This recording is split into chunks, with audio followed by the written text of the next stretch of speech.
he leído los ensayos completos del A y me falta la mitad de los del B, solamente una persona del A hizo la reflexión sobre salud sexual, que me parece que es la que yo quería que ustedes llegaran, ¿no? ¿Cuál es la reflexión que yo quería que ustedes llegaran sobre salud sexual? Bueno, pues que la salud sexual también es salud, ¿no? Entonces, al ser salud, la salud sexual debe de tener el mismo peso, la misma tasa de recursos, de formación de los médicos, de cartilla de salud sexual, o sea, porque hay una cartilla de vacunación y no hay una cartilla de salud sexual. Bueno, aunque ahorita a los adolescentes ya hay unos consultorios amigables para el adolescente, pareciese que nosotros pensamos, como trabajadores de la salud, que la sexualidad solamente cuando emerge la genitalidad, cuando ya tiene un fin sexual que está ligado al coito, merece la pena la atención. Y merece la pena la atención alrededor de dos cosas: enfermedades de transmisión sexual y embarazo. Como si eso fuera lo único que realmente pudiera ser importante. Entonces, cuando yo reviso lo que comentan los evaluadores de las instituciones que imparten la licenciatura en médico cirujano, observamos que una de sus carencias básicas es la formación en salud sexual. Como formadores, como educadores sexuales, como consejeros sexuales y bueno, como lo que ustedes ya fueron revisando en los niveles de intervención 1, 2 y 3. Pero me gustaría que partiéramos primero de que la salud sexual también es salud. Y preguntarnos si somos sujetos competentes para trabajar este asunto de la salud sexual. Cuando hablamos de la salud sexual, irremediablemente vamos a trabajar en la parte de la prevención, cuando no hay problemas, que tiene que ver con la educación. La segunda, cuando ya hay un factor de riesgo. Y tercera, cuando ya está en la situación rehabilitatoria. Partamos, pues, de recordar que si hablábamos de las fases de la respuesta sexual humana, que habíamos manejado 3: excitación, orgasmo y resolución, había una sexóloga que nos agregó la del deseo. Y es por ello que yo la mantuve como esta fase importante, porque cuando hablamos de disfunciones sexuales, vamos a seguir el transcurso de la respuesta sexual humana para ver dónde es que se maneja esta disfunción sexual. Trastorno del deseo sexual hipoactivo en el varón, trastorno del interés de la excitación sexual femenina. Estamos en la primera fase de la respuesta sexual humana. Nos vamos a la siguiente parte de la respuesta sexual humana, y que tiene que ver con el trastorno eréctil, la eyaculación prematura, la eyaculación retardada, el trastorno orgásmico femenino y el trastorno de dolor genitopélvico a la penetración. Entonces, vamos viendo que cada fase tiene su disfunción o su trastorno sexual. Y bueno, como ustedes ya lo leyeron, no me merece que a ustedes ahorita lo vuelvan a oír o lo vuelvan a reproducir. Simplemente estoy ubicándolo porque vimos primero respuesta sexual humana y ahora revisamos trastornos del deseo sexual, o trastorno eréctil, o eyaculación prematura, o eyaculación retardada, o trastorno de interés o excitación sexual femenino, trastorno de dolor genitopélvico penetración en la mujer, trastorno orgásmico en la mujer, disfunción sexual inducida por sustancias, u otra que está probablemente alterada por trastornos mentales que afectan el desempeño sexual. Si yo me voy al catálogo que yo les dejé ahí de enfermedades mentales, que les dejé en la plataforma, que es el DSM-5, vamos a poder encontrar el capítulo, casi hasta el final del libro, de lo que son los trastornos mentales ligados a, o los trastornos de disfunción sexual.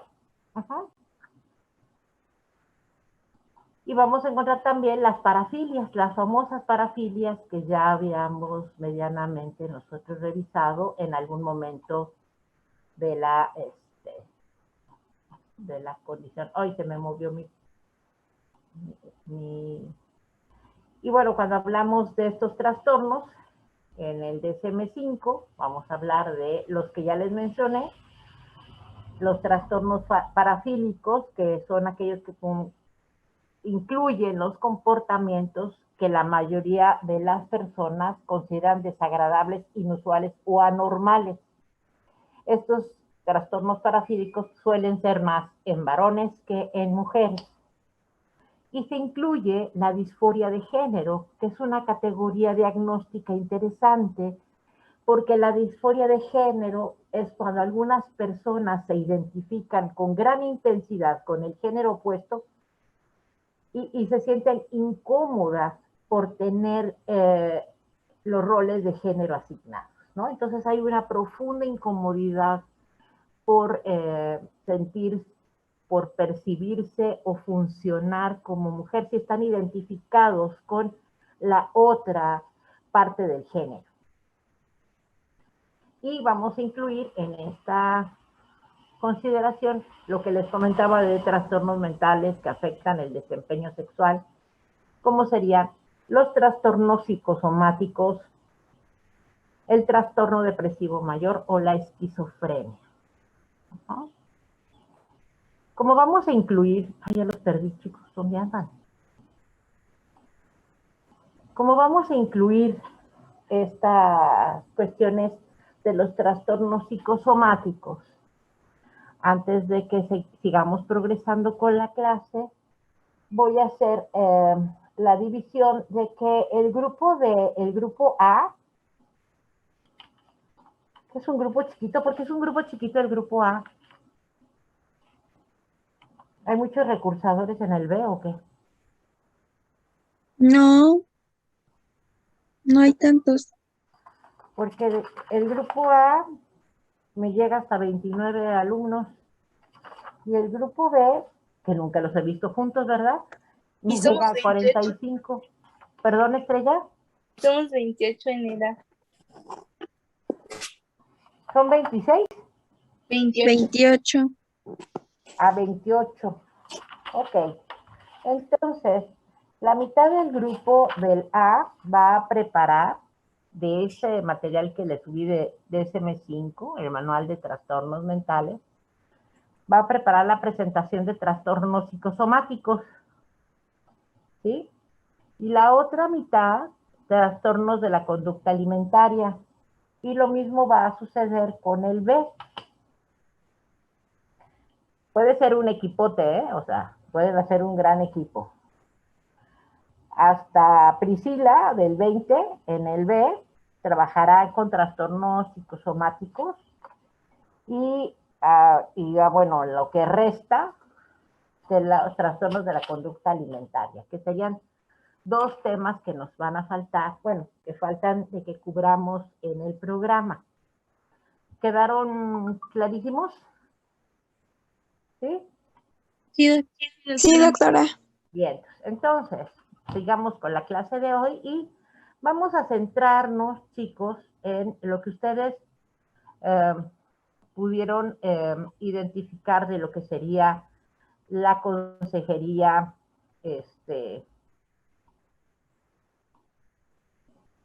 la consejería sexual. ¿Qué me pueden comentar al respecto?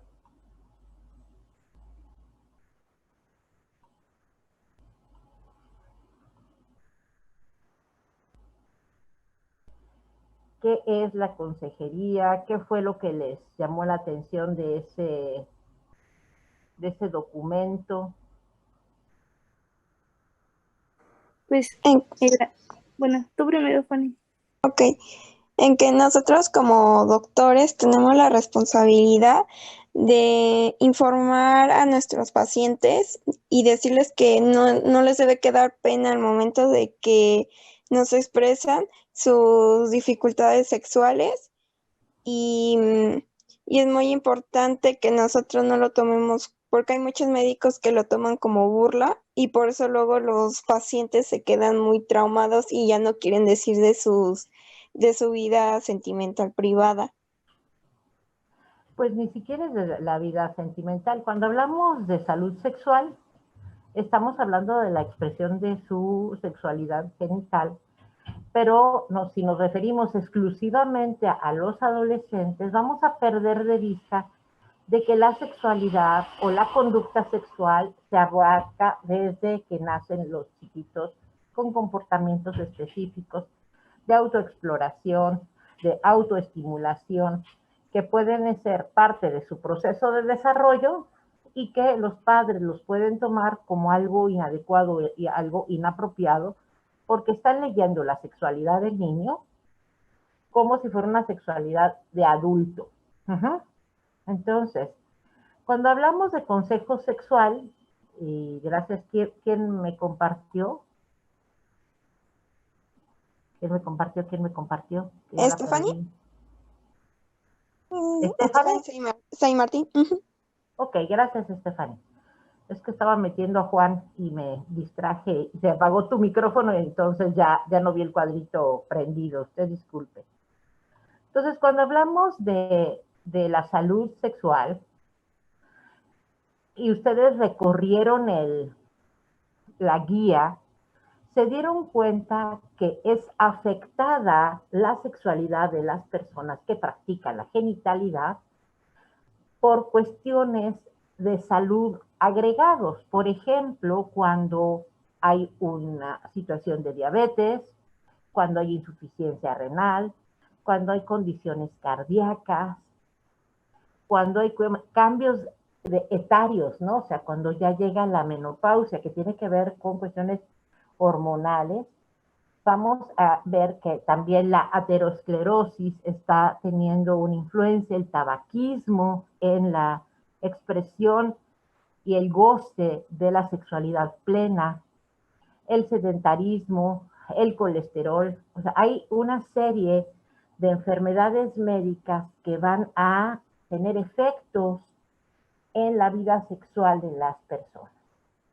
Si consideramos la vida sexual de las personas como la expresión de la plenitud, del goce, en donde confluyen el mundo psicológico y el mundo físico para la expresión mayúscula del ser persona, del sentirse amado o del sentirse deseado o de sentirse simplemente feliz con su propia expresión de la sexualidad, nos vamos a dar cuenta, médicos, de que si nosotros hacemos un diagnóstico de diabetes, no debemos omitir el efecto que ésta pueda tener en la vida sexual de las personas. ¿Sí? Si nosotros hacemos un diagnóstico de insuficiencia renal, no debemos de darnos por oídos sordos de que va a tener un efecto en su expresión de su bienestar completo como ser humano. ¿Se dieron cuenta cuántas enfermedades están asociadas? Síndromes, ¿no? Bueno, varios. ¿Sí? Bueno, trastornos, síndromes, enfermedades están asociadas. ¿Cuántas más o menos contaron?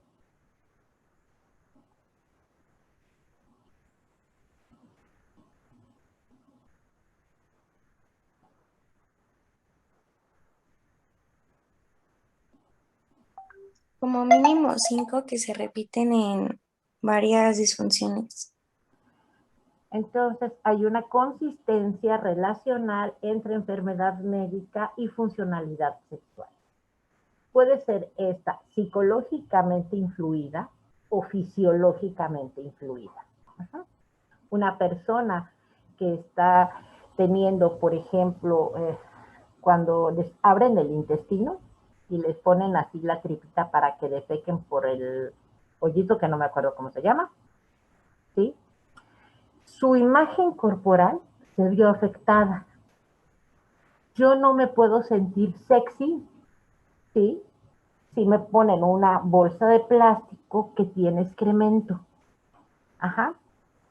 No me puedo sentir sexy ni me puedo sentir cómoda teniendo la interacción corporal con mi pareja.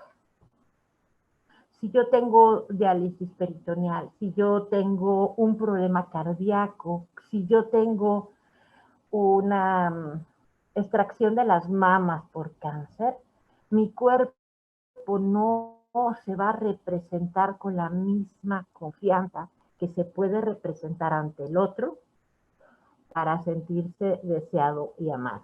Entonces, aquí hablamos de algunas enfermedades cuyo impacto fisiológico está apegado al funcionamiento sexual, pero vamos a reconocer que si hay pérdida de miembros, si hay algún cambio en nuestro físico, en nuestra corporalidad, no nos vamos a sentir, nuestra autoimagen va a estar también deteriorada y se va a llevar de calle a la sexualidad. Y tenemos que renegociar. Mujeres que se les ha quitado un seno, ya rechazan a la pareja, aunque la pareja no las rechace a ellas, porque se sienten como un fenómeno, porque se sienten poco femeninas. Hay parejas que al verlas operadas, al verlas lastimadas con unas cirugías que luego parece que les arrancaron, pero con un cocodrilo los senos y no con una operación quirúrgica, la pareja no se acerca a ellas para no lastimarlas. Y ellas la pueden interpretar como que la pareja ya no las desea. Entonces, si vamos ampliando nuestra visión de lo que sería el impacto que tiene la salud en la sexualidad de las personas.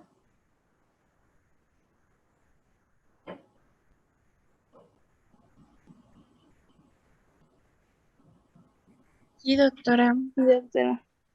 ¿Sí? Estamos entonces en ese. Entonces tenemos salud sexual, también es salud. Todo organismo que se vive como un todo, que es justamente el ser humano en cuanto a su fisiología y en cuanto a su expresión de su salud, que es biopsicosocial, algún elemento que se está presentando como deficitorio va a presentar entonces impacto en otros escenarios. Trastornos digestivos, ansiedad, es también una de las enemigos mayoritarios de la funcionalidad sexual. Esta educación malentendida de que se requiere que los varones tengan un desempeño sexual de horas y horas y horas, alterados por una construcción cultural que está muy lejos de la realidad, le somete a estrés importante o a situaciones de ansiedad por no lograr tener el desempeño sexual que se esperaría que se tuviera de ellos. Entonces, cuando hablamos de los momentos de la intervención sexual, de la atención primaria, quisiera que ustedes vieran cuál sería el objetivo prioritario que tienen los médicos en ese momento, ¿no? Que este médico pueda trabajar la consejería sexual como esta forma de intervención sexológica puntual que generalmente está centrada en un problema, pero que deberíamos de centrarla en la persona, porque tenemos que ver cómo es que la persona está expresando esa situación en particular. Ajá. Cuando hablamos de la persona y la situación en particular, estamos haciendo atención médica centrada en la persona. no atención médica centrada en el papelito que dice que lo que tengo que hacer es lo que tengo que hacer. Cuando hablamos entonces de que el consejo sexual es una intervención sexual puntual y encaminada a informar sobre el mismo y favorecer al paciente un estilo actitudinal que contribuya a la resolución, se convierte entonces en un proceso de asesoramiento. Hay un manual de asesoramiento para pacientes con VIH, ustedes lo podrán bajar del internet, que es como ponen en este proceso dinámico de diálogo a través de la cual la persona que está en interlocución con el especialista pueda expresarse, sentirse en confianza de nombrar, de preguntar, de angustiarse por cosas mínimas que a la persona con la que está en consulta probablemente no pueda tener la misma percepción. O sea, un chico que dice, bueno, es que yo tengo un problema de eyaculación, ¿no? Eyaculo a los tantos minutos de la penetración. Y resulta que es un proceso normal, pero él, bajo su idea, tiene otra visión de lo que debería de ser su funcionamiento. Y le daría pena, y la persona con la que estaría en este diálogo, en una atmósfera de entendimiento mutuo, donde yo te entiendo tu situación y el impacto que pueda tener a tu vida personal, a tu vida familiar, a tu vida profesional, y estoy entendiendo cuál es tu vivencia sexual y cómo es que tú vives los problemas sexuales, ¿no? Entonces, no sé si ustedes puedan imaginarse siendo consejeros sexuales.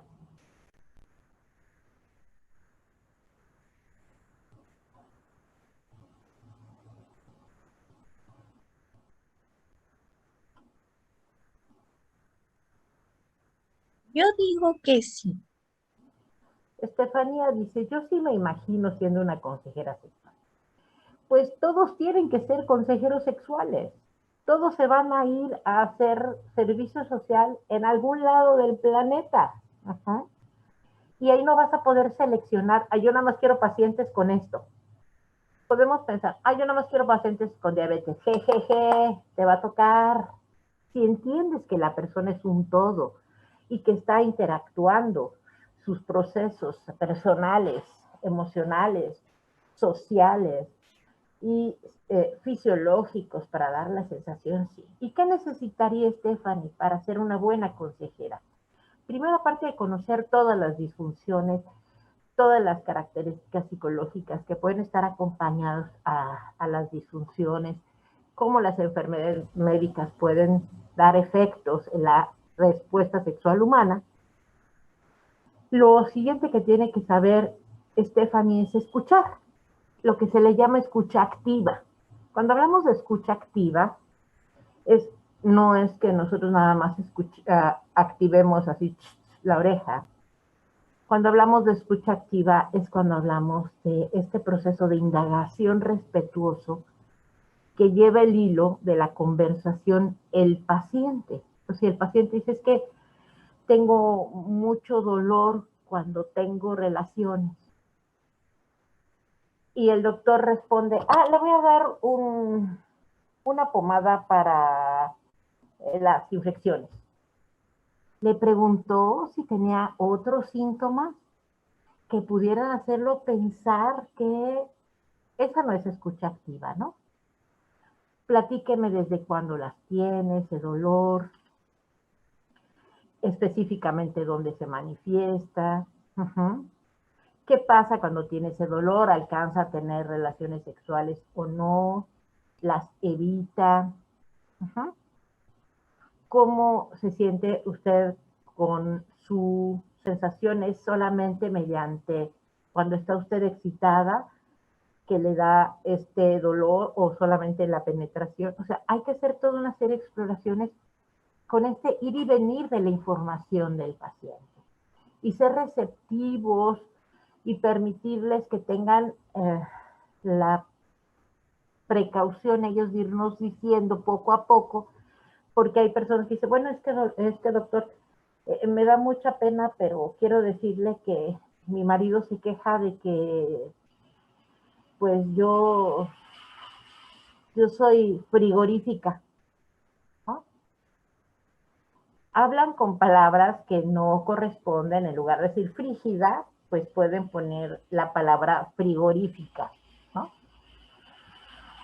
Y entonces, en lugar de que nosotros nos muramos de la risa, le podemos decir, ¿y usted qué piensa, señora, de eso? ¿Cómo es que su marido dice, o por qué su marido dice que usted es frigo, que usted tiene esa condición? Ya no repiten la palabra, pero van indagando en este proceso de diálogo respetuoso. ¿Ahorita alguno de ustedes tiene un problema sexual?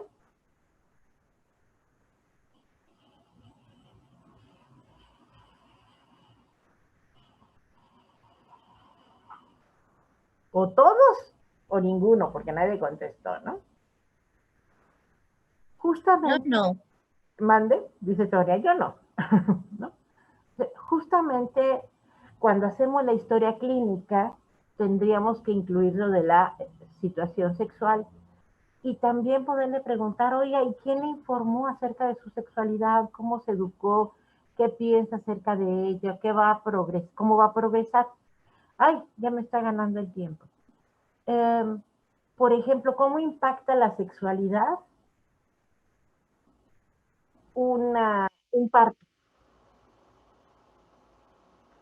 ¿Cómo impacta que a la hora que tú estás teniendo contacto íntimo con tu pareja y te estás excitando, haya fluido, ¿no? Si tienes lactorrea, haya una serie de emisiones de leche? Ajá. ¿Cómo te vas a sentir? ¿Cómo te vas a sentir si después de un parto la vagina está distendida? ¿Cómo te vas a sentir si estás operada? O sea, eso también impacta la funcionalidad y eso puede generar un distanciamiento en la pareja. Cuando hablamos de disfunciones sexuales, vamos a tener que hacer esta exploración compleja de lo que sería la realidad de la persona, su relación de pareja. Tenemos que meternos con la pareja cuando se haga la evaluación del, de las disfunciones, por el simple y llano caso de que es un proceso interaccional. Si no tiene pareja estable, ¿no? Si no tiene esa pareja estable, puede tener parejas ocasionales o una pareja que no está en la atribución que nosotros le daríamos. Cuando hablamos de hacer la evaluación para fines de asesoramiento, tenemos que ver factores de pareja como problemas sexuales o condiciones de salud de la pareja, factores de la relación interpersonal, que sea como si tienen una comunicación eficiente o deficiente, si hay discordia en las relaciones interpersonales, si hay discrepancias en cuanto al deseo de la actividad sexual. Es muy común que el ritmo de deseo sexual del varón sea mucho más activo que el de la mujer, pero se ponen de acuerdo y se sintonizan para que no haya discrepancias con respecto al deseo de la actividad sexual en frecuencia. Factores de vulnerabilidad individual tenemos que revisarlos, que son el abuso, antecedentes, perdón, de abuso sexual que tuvo la persona o imagen corporal deficiente. Otro factor que tendríamos que revisar son los factores culturales y religiosos, por ejemplo, las inhibiciones vinculadas con la prohibición de la actividad sexual antes de casarse, ¿no? Y bueno, obviamente lo que estamos hablando durante 30 minutos son los factores médicos relevantes. para el pronóstico, para la evolución del padecimiento o para el propio tratamiento que tendríamos que dirigir. ¿Alguna duda hasta aquí, chicos? No, doctora. Me Muy parece bien. que no.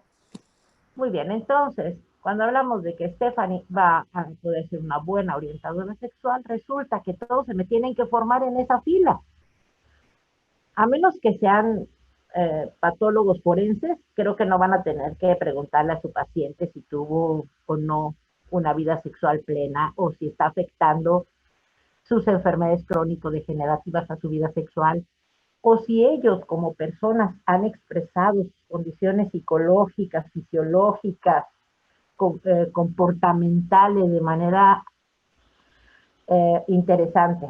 Otra cosa que creo que es importante que repasemos es que las disfunciones sexuales pueden ser primarias y que quiere decir que se dieron desde que el inicio de la vida sexual activa, o si es una disfunción adquirida que implica que el paciente fue capaz de tener un buen desempeño y después ya no lo tuvo. Las disfunciones primarias son más resistentes al proceso terapéutico psicológico que las adquiridas. Y también podemos ver que las disfunciones sexuales pueden ser generalizadas o situacionales. Por ejemplo, un varón pudiera experimentar eyaculación prematura con su pareja, pero no con otra mujer, que tiene que ver con la situación. O con cualquier pareja presenta las mismas características. En el caso de la eyaculación se compara muy bien con el tiempo que tienen con respecto a cuando es con penetración o con masturbación. Entonces, hay una serie de indicadores que vamos teniendo. Si los vieron en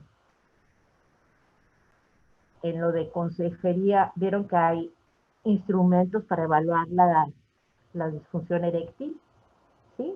La eyaculación precoz, no me acuerdo cuál es el que estaba. Estaban las dos. Ah, pues perfecto. Entonces tenemos instrumentos, tenemos... ¿Cuál será la mejor actitud? ¿Dónde anda Jorge Adrián, que es el que luego participa? ¿Está dormido? No soy Jorge Adrián, soy Jorge Pérez. Ah, ok, Jorge Pérez, Sí. perdón, Jorge, que es el que participa. ¿Crees que tú puedas ser un consejero sexual?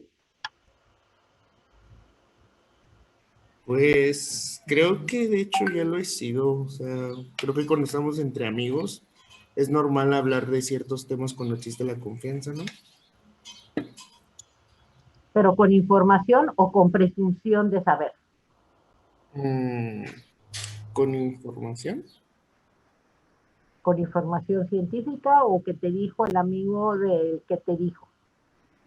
Creo que sería más científica, no tanto de lo que me dijo X y persona, porque no todas las personas son iguales.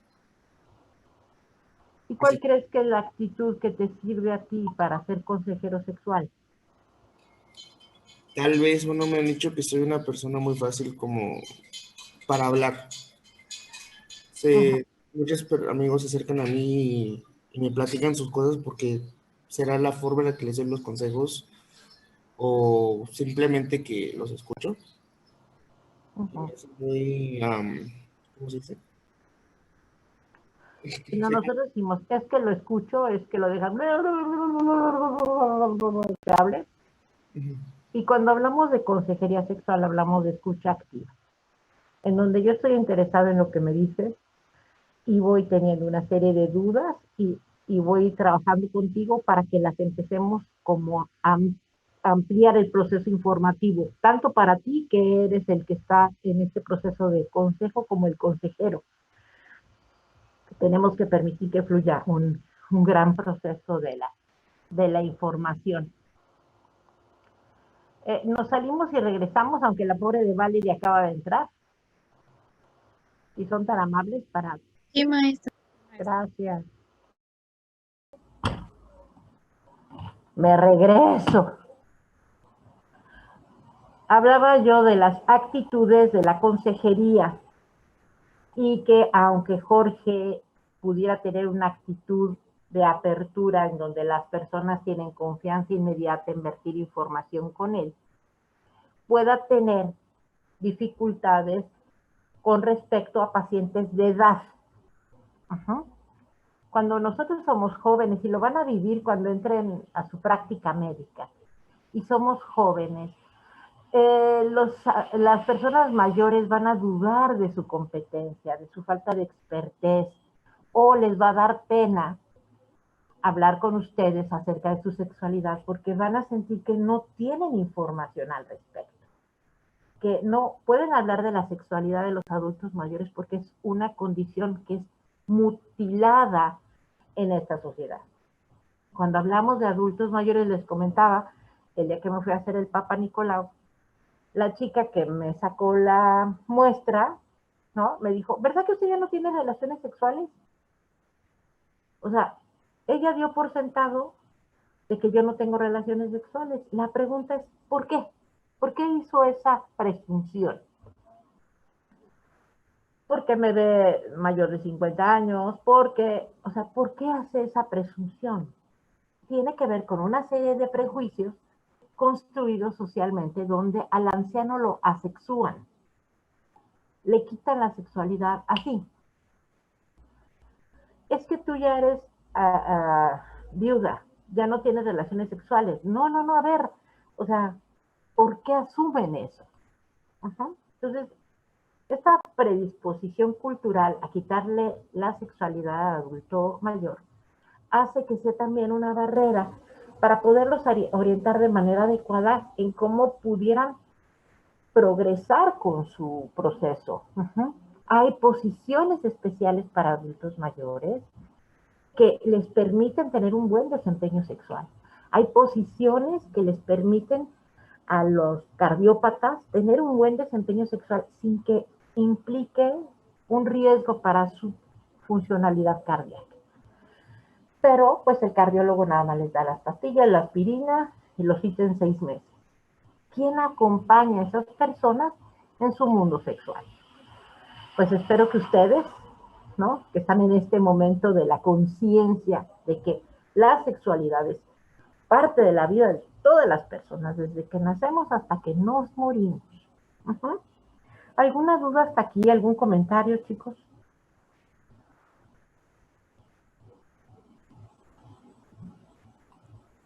Creo que no. ¿Qué es que no?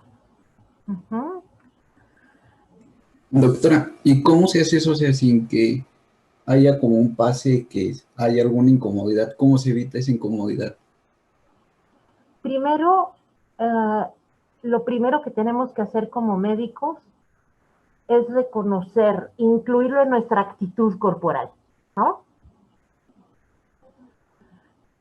Por ejemplo, yo soy mujer y cuando puedo hablar con un paciente, le pregunto, oye, ¿te masturbas? O sea, y bajamos hasta la voz, ¿no? Para hacer ciertas preguntas. ¿Qué, perdón? Sí, ya sabes, ¿no? O sea, en ese momento nosotros estamos poniendo barreras de la comunicación. Si nosotros somos claros, fluidos en las preguntas, damos la apertura primero y quitamos esta situación de la cabeza. Esa sería la primera, ¿no? Saber en este momento que todo mundo tiene sexualidad y que todo mundo puede practicar las relaciones sexuales. Solteros, viudos, divorciados, viejitos, casados, jóvenes, niños, todos tienen comportamientos sexuales. Esa sería como la primera, Jorge. La segunda es empezar a indagar sobre su vida. O sea, si yo soy geriatra, por ejemplo, o trabajo adultos mayores, es, oiga, ¿y a qué se dedica y cómo lo hace y qué hace y cuándo lo hace? Estoy hablando de su vida en general. Y después le pregunto, ¿cómo se siente usted a nivel emocional? ¿Cómo tiene usted, qué tipo de afectos tiene? ¿Su esposa, sus hijos? ¿Usted tiene relaciones sexuales? Y te puede decir, ¿cómo crees? a esta edad ya ni se ve bien. No, es que es algo completamente normal, es inherente al ser humano. Ajá. Entonces, ellos pueden tener resistencia, pero ustedes tienen que ir abriendo la puerta. Correcto. A mí me interesaría mucho saber cómo está su funcionamiento sexual porque es parte de su vida, parte de su expresión de bienestar biopsicosocial. Acuérdense que la salud es esta expresión del bienestar biopsicosocial. Ajá. Si yo tengo una buena relación sexual con mi pareja, va a abonar en diferentes ámbitos de mi vida personal y de mi vida relacional. Si yo no tengo una buena interacción sexual con mi pareja, va a afectar nuestras relaciones interpersonales. Ajá. No sé si te contesté, Jorge. Sí, ¿Más o menos? gracias. ¿Sí? Sí, más Entonces, o menos. todos son seres sexuales, todos, desde el bebé hasta el que es fiambre ya, o sea, que ya está muerto. Uh-huh. Todos tienen expresiones comportamentales, la sexualidad es parte de la salud, la sexualidad es muy vulnerable a las condiciones psicológicas. El estrés afecta a la sexualidad. La vida cotidiana afecta a la sexualidad. Las adicciones afectan la sexualidad. Los trastornos mentales afectan la sexualidad. Las enfermedades crónico-degenerativas afectan la sexualidad. Y empezar a educar a la población para saber que todos somos seres sexuales y que vamos a tener diferentes expresiones y tiempos y ritmos. Si pensamos en un caballero de 16 años, tiene toda la habilidad del mundo. Uh-huh. En cuanto a su funcionamiento, él puede tener un rendimiento en su curva de excitación enorme. Uh-huh. Pero si pensamos en un adulto mayor, vamos a ver que primero la fase del deseo va a estar mitigada por cuestiones hormonales, pero también por cuestiones culturales. Van a decir, ay, yo que voy a andar ya haciendo esas cosas, a mi edad ya no toca. Y cuando toca, o cuando se les ocurre coincidir a una pareja y decir, vamos a tener relaciones sexuales, se enfrentan con que la mujer tiene dolor en el coito, dolor en la penetración, por falta de elasticidad o de humedad en su vagina debido a la pérdida de estrógeno. Ajá. En ese momento la mujer va a rechazar la relación y entonces aquel intento que podía haber sido maravilloso no fue tan ideal porque había carencia de información de qué me está pasando, qué me puede pasar a mí en la vida futura. Uh-huh. Entonces, si yo voy y le digo a mi médico, oye, me está pasando esto, y me dice, pues tómate unas pastillas para la infección, y no es exactamente eso, entonces, ¿creen que le voy a volver a decir? Pues no. Y como culturalmente ya no es apropiado que los adultos mayores tengan relaciones sexuales porque ya están viejitos y eso ya no les queda, pues se van agregando como capas al sándwich de los prejuicios. Bueno, espero que vuelvan a darle una buena lectura a de consejos, que se vuelvan consejeros sexuales, que tengan la información, que tengan la actitud y el ánimo de integrar la sexualidad como parte de la vida, de la salud y del bienestar de la persona. No sé si tengan alguna duda, comentario o reclamo. Yo, Dime, Estefan. pero es respecto a lo de las exposiciones. ¿De cuál dijo de qué manual se tenían que hacer? Del DSM-5 está en la plataforma. El que está antes de la actividad, ¿no? La última actividad Sí, que nos dejó. así es. Del DSM-5 sacamos disfunciones sexuales porque de ahí va a venir el examen. Ahora sí les va a tocar examen de mis preguntas. Trastornos psicosomáticos o somatomorfos o somáticos y trastornos de la conducta alimentaria, porque ya ven que el módulo se llama trastorno, sistema endocrino y nutrición, algo así. Reproducción y nutrición. Ándale, gracias. Esta parte es importante. Ok.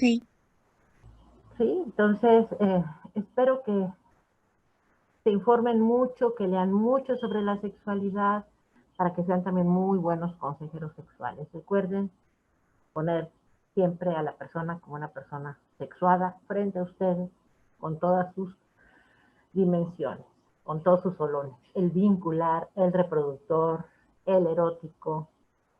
Ujú. Y nos vemos, ¿cuándo nos vemos, chicos?